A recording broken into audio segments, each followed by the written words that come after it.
I'm a New York kid. I always wanted to say, remember that night at the Garden? And now, Austin Trout gave us just such an electrifying performance. All this kid ever wanted was a chance on the biggest stage in boxing. He got it tonight, and he made the most of it. I couldn't be prouder of him. He deserves all the good things that are going to happen. You guys don't want to hear from me, so let me bring up the WBA 154-pound world champion, super middleweight champion of the world, super welterweight champion of the world, Austin, no doubt, Trout. Thank you all. I gotta thank God again, for the opportunity. All I wanted was a chance. That's all I asked for. And he delivered, and also delivered me through it. I already had the victory through Jesus Christ, but he also gave me the victory in the ring, so I gotta thank him for it all. I gotta thank Greg Coleman, my promoter. I want to thank Al Heyman for taking my career to the next level, making this fight happen. And just for the team I have, my coach Louie, my cornerman Shakri Shabazz, Moose Gomez, Bobby Benton, the chemistry we have is just a perfect team. And, the sky's the limit. We can go as far and as high as we want to with this team I have. Of course, I can't forget my longtime manager, Bob Spagnola, who is behind the scenes, working, worrying, making sure everything is right for Austin Trout. He treats me like the star that I know I can be. So I just want to thank the team. I got to thank my family that came out. They make as much sacrifice as I do, believe it or not. They're not in there running with me, but when daddy's not home, the kids suffer. My fiance has to pick up the slack. My mother has to keep the craziness together. She's the matriarch of our family. So, just getting my thank yous out the way. I'm very happy with this victory. God pushed me through it. It was a good fight. Cotto is a great champion. He's strong. He doesn't miss a step. He comes on, he comes back, he comes fast. And for me to be able to beat a fighter like Miguel Cotto is just an honor in itself. Just to be able to fight a fighter like Miguel Cotto was an honor. To beat him is an even greater honor. So I thank him for the opportunity to be able to fight him, in the Mecca of boxing, Madison Square Garden. To be here, to have my own page of history in this building is just crazy. I'm numb right now, to be honest. I don't feel anything. It's gonna hit me probably tomorrow or maybe 3 days from now. Who knows?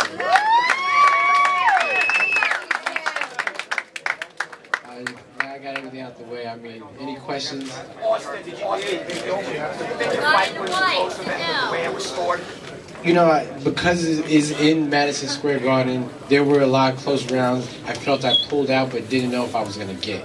So, with that mindset that, if it's a close round, if you didn't know you got it, then just think you lost it. I guess I did think it was closer than the cards say.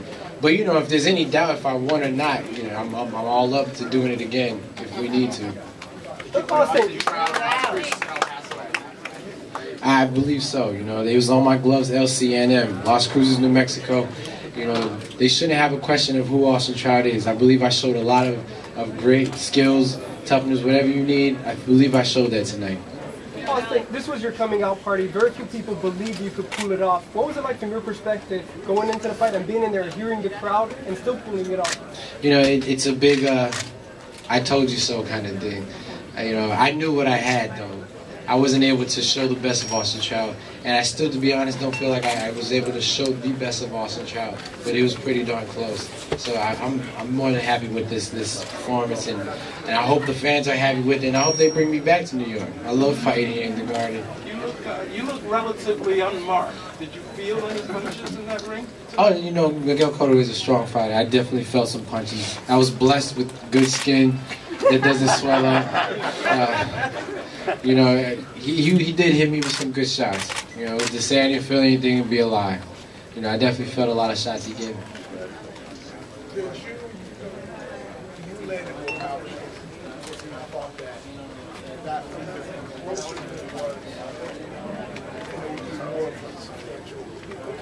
What's the question? At what point did you decide to just engage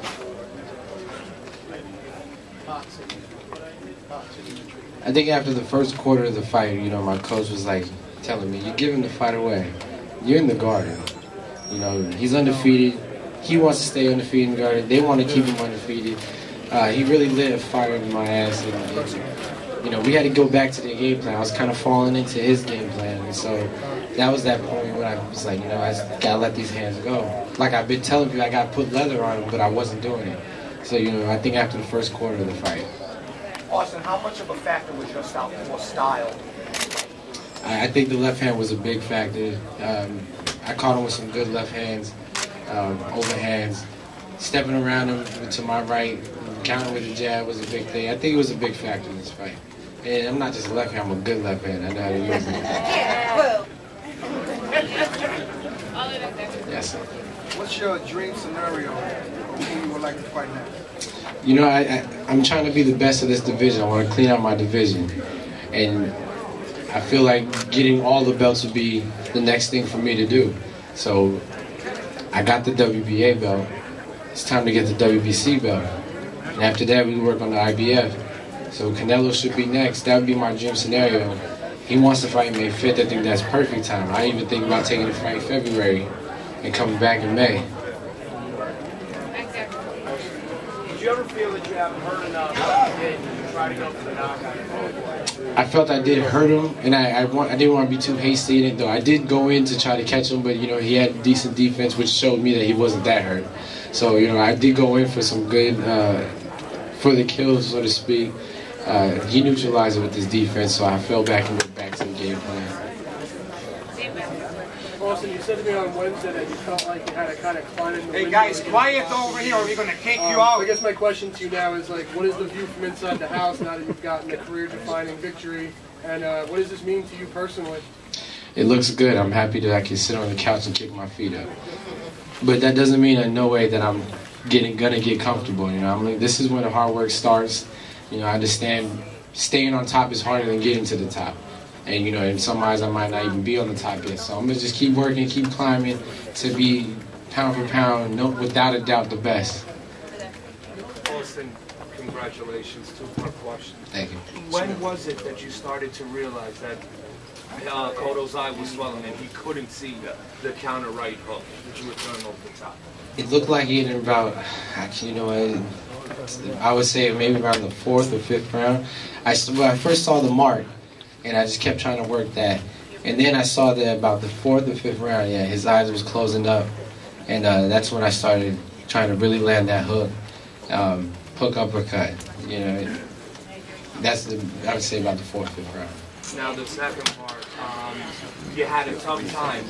You had a tough time getting fights in the past now. How confident are you after this performance that people are going to be willing to fight you now? Well, you know, it's funny, though, because when you do good against a good fighter, that's when they are least likely to fight you. So I don't know. They might not be ready to fight Austin Trout anymore.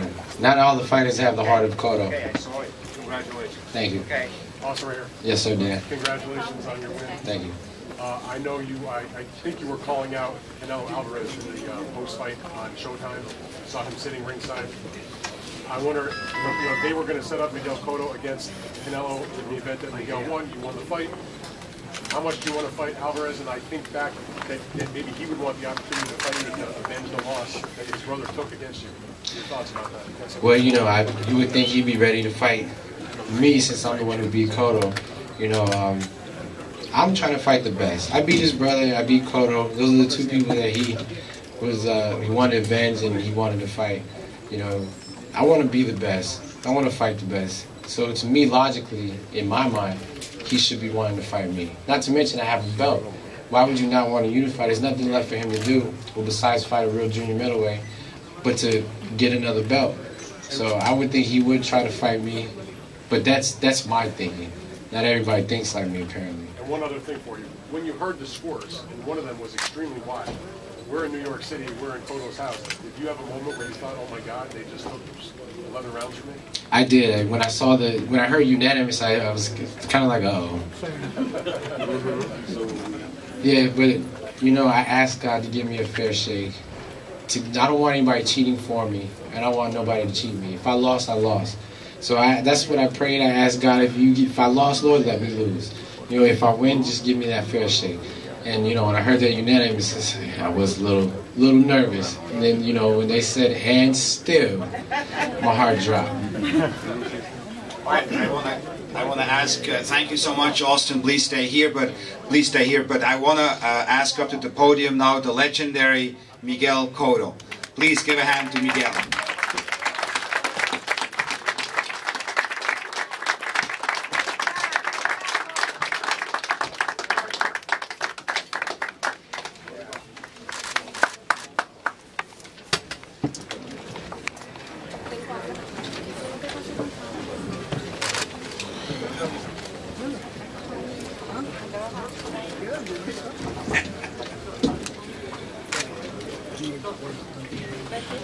Yeah, go ahead. Say any statements or? No, I'm happy. I'm just a little disappointed with the decision of the judges, but I have to continue. I have to accept it. I'm looking forward. That's all I had to say. Any questions for Miguel? If you hadn't given him the shot, you wouldn't be in the position you're in. And now what do you have to say about the fact that you gave him the shot? And what does that say about you as a fighter late in your career? No, I'm good. He's good. Everybody's good. We present. We show a good fight. I think everybody's happy. We didn't disappoint anyone. We just bring our best, and I think the people enjoy the fight. Okay, go ahead. Miguel, you're obviously a warrior. You've had a tremendous career. You know, a lot of wars in your past career. Is there any chance after this fight tonight that we may have seen the last of Miguel Cotto, or are you planning on, you know, taking some time to think it over and then decide what to go and do next?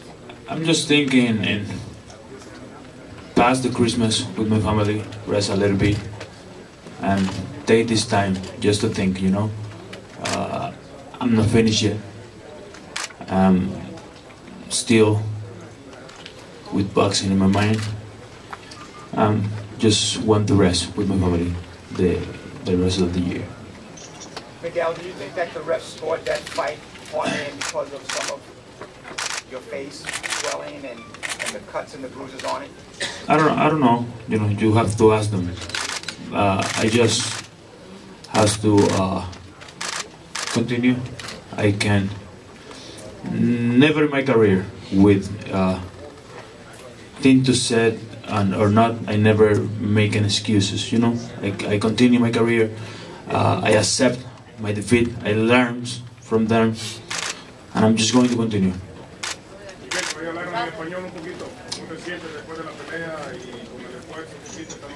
Estoy muy bien, gracias a Dios, muy bien, contento, un poco desgastado, un poco cansado, pero aquí está mi familia y con ellos pues regreso a Puerto Rico mañana.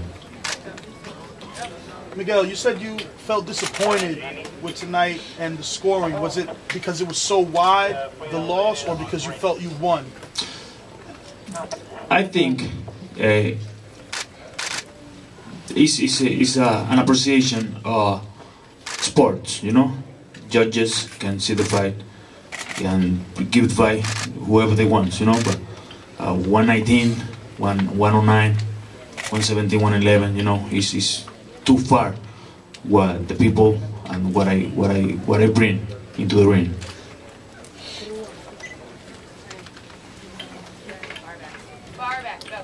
Miguel, you're a surefire Hall of Famer. I have much respect for you, and you can never come to this point. With that said, I have to ask, what caused you the most problems with Trout? Was it his reach advantage? Was it the fact that he's southpaw? Or was it He was a really slippery boxer, you know. He know how to move, how to put his elbow, his shoulder when my hands try to reach him. You know, he does his work really good. Miguel, did you feel like you hurt him at all in the fight, and did you get hurt at all during the fight? We bring our best, you know. He has his moments, I have my moments. We just bring, I think, a great fight. All right, last question for Miguel. You brought up 13,000 fans today. What would you tell all your fans that came out to love you and support you? like always, I'm very grateful with all the support I received here in New York, and because of them, I'm always bringing my best. All right, thank you very much. Thank you.